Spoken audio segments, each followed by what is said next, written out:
সম্মানিত দেশবাসী, আজকে আলোচনা করছি বিএনপির ভারপ্রাপ্ত চেয়ারম্যান জনাব তারেক রহমানকে নিয়ে। জনাব তারেক রহমান অল্প বয়সেই রাজনীতিতে হাতে খড়ি নেন। 2000 খ্রিস্টাব্দে শুরুতে প্রধানমন্ত্রী বেগম খালেদা জিয়া তার মা যখন রাষ্ট্র পরিচালনা করেন, তখন তিনি মায়ের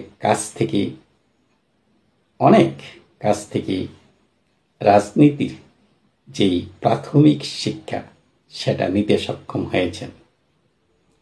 পরবর্তীতে 2008 খ্রিস্টাব্দে সাধারণ নির্বাচনে বাংলাদেশ আওয়ামী লীগের নিরঙ্কুশ বিজয়ের পর আওয়ামী লীগ যখন সরকার গঠন করে, তখন বাংলাদেশ জাতীয়তাবাদী দল ও এর অঙ্গ সংগঠনের নেতা কর্মীদের উপর অত্যাচারের স্টিম রুলার চালাতে শুরু করে।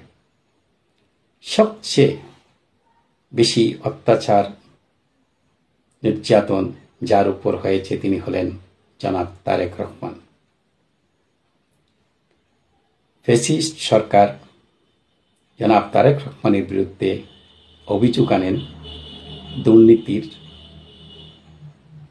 ঘুষ গ্রহণ, মানি লন্ডারিং, অবৈধ সম্পদ অর্জন, গ্রেনেড হামলার মামলা সহ অসংখ্য অভিযোগ উত্থাপন করে আদালতে ওনার বিরুদ্ধে 84টি মামলা দায়ের করেন।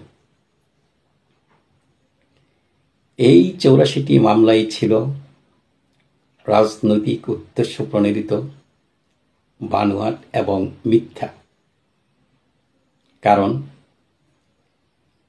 জনাব তারেক রহমান যখন জেলখানায় ছিলেন, তার উপর শারীরিক যে অত্যাচার, ইতিহাসের সবচেয়ে বড় অত্যাচার করা হয়েছে বন্দি অবস্থায়। তারপর তিনি জামিনে মুক্তি পেয়ে নিজের যেই জীবন বাঁচানোর জন্য তিনি স্বেচ্ছায় বাংলাদেশ থেকে যুক্তরাজ্যে গিয়ে অবস্থান নেন এবং দীর্ঘ 17 বছর পর্যন্ত তিনি সেখানে অবস্থান করছেন। ইতিমধ্যেই তিনি রাজনৈতিক যেই পরিপক্কতা তা অর্জন করতে সক্ষম হয়েছেন। বিশেষ করে 2024 খ্রিস্টাব্দের 5 আগস্টের যেই গণ অভ্যুত্থান হয়েছে, এই গণ অভ্যুত্থানের পর তিনি দেশের নিবন্ধনকৃত যে সব রাজনৈতিক দল রয়েছে, এই 54টি রাজনৈতিক দলের সকল স্তরের নেতা কর্মীর কাছে তিনি একজন পরিপক্ক রাজনৈতিক নেতা হিসেবে ইতিমধ্যেই স্বীকৃতি পেয়েছেন। তিনি কখন দেশে আসবেন উদ্গ্রীব হয়ে আছে দেশের সর্বস্তরের মানুষ। তিনি দেশে আসার সাথে সাথে দেশের যে রাজনীতির আকাশে যে কালো মেঘ জমে আছে তা কেটে যাবে, এমনটা আমি ব্যক্তিগতভাবে মনে করি। কারণ ওনার বিরুদ্ধে যে 84টি মামলা করা হয়েছিল, একে একে তিনি 84টি মামলা থেকেই নির্দোষ বেকসুর খালাস যাকে বলা হয় তা পেয়ে তিনি প্রমাণ করেছেন তিনি তার পিতা শহীদ রাষ্ট্রপতি জিয়াউর রহমানের মতো একজন সৎ এবং নিষ্ঠাবান রাজনীতিবিদ। কারণ সবগুলো মামলাতে যখন তিনি নির্দোষ প্রমাণিত হয়েছেন, তখন ওনার বিরুদ্ধে তো আর কোনো অভিযোগ নেই। কাজেই তিনি সততা এবং নিষ্ঠার যেই একটা নজির স্থাপন করেছেন। এই অভিযোগগুলো থেকে অব্যাহতি পাওয়ার পর এটা নজিরবিহীন।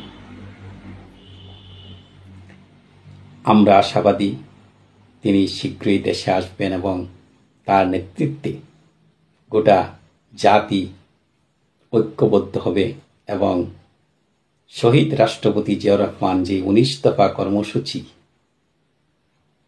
নিয়ে মাঠে ময়দানে কাজ করেছেন, তিনিও 31 দফা কর্মসূচি নিয়ে এই বাংলাদেশকে নতুন রূপে তিনি এগিয়ে নিয়ে যাবেন এবং তিনি যে পরিপক্কতা অর্জন করেছেন তার উজ্জ্বল প্রমাণ হচ্ছে ত্রয়োদশ জাতীয় সংসদ নির্বাচনকে কেন্দ্র করে বিএনপির পক্ষ থেকে যে 237 জনের যে মনোনয়ন ডিক্লেয়ার করা হয়েছে তাতে দেখা গেছে বিএনপির অনেক ত্যাগী নেতা, যোগ্য নেতা বাদ পড়েছেন। আশ্চর্যের বিষয় হচ্ছে 2-1 ছাড়া প্রায় সবাই এই সিদ্ধান্তটাকে হাসি মুখে মেনে নিয়েছেন। এখানেই তার রাজনৈতিক প্রজ্ঞার পরিচয়। কারণ বিএনপি দেশের সবচেয়ে বড় রাজনৈতিক দল, প্রতিটা আসনে 5 জন 7 জন 10-এর অধিকও প্রার্থী রয়েছে, অনেকেই যোগ্য। সে জায়গায় এই ডিক্লেয়ার যে একজনকে ডিক্লেয়ার করা এটা একটা কঠিন কাজ ছিল। ওনার প্রতি যে দলের নেতা কর্মীদের আস্থা রয়েছে এটাই তিনি প্রমাণ করেছেন। এই ডিক্লেয়ারের পর ওনার যে সিদ্ধান্তকে যে সবাই স্বাগত জানিয়েছে, এখানে তার পরিপক্কতার সবচেয়ে বড় পরিচয়। আমরা আশা করছি, ব্যক্তিগতভাবে আমি আশাবাদী তিনি আগামীতে শহীদ রাষ্ট্রপতি জিয়াউর রহমানের মতো তিনি নতুন একটা বাংলাদেশ উপহার দিতে সক্ষম হবেন। আসন্ন ত্রয়োদশ জাতীয় সংসদ নির্বাচনে তার দল বিএনপি নিরঙ্কুশ সংখ্যাগরিষ্ঠতা অর্জন করবে এবং তিনি তার প্রজ্ঞা দিয়ে আমার মনে হচ্ছে এমন একটা সরকার বা একটা মন্ত্রী পরিষদ গঠন করবেন যেখানে কারো আপত্তি থাকবে না। সকল স্তরের মানুষ এই মন্ত্রী পরিষদকে স্বাগত জানাবে, এই সরকারকে স্বাগত জানাবে, সরকারের সহযোগিতা করবে। এখানেই হবে ওনার প্রজ্ঞার সবচেয়ে বড় পরিচয়। এই লক্ষ্য সামনে রেখে তিনি 300 আসনের মধ্যে 237টি আসনের যেই মনোনয়ন ডিক্লেয়ার করেছেন, এটাই তার প্রাথমিক যে বিজয়। তিনি ত্যাগ যেই স্বীকার করতে পারেন, সেই ত্যাগের উদাহরণ তিনি এখানে দিয়েছেন।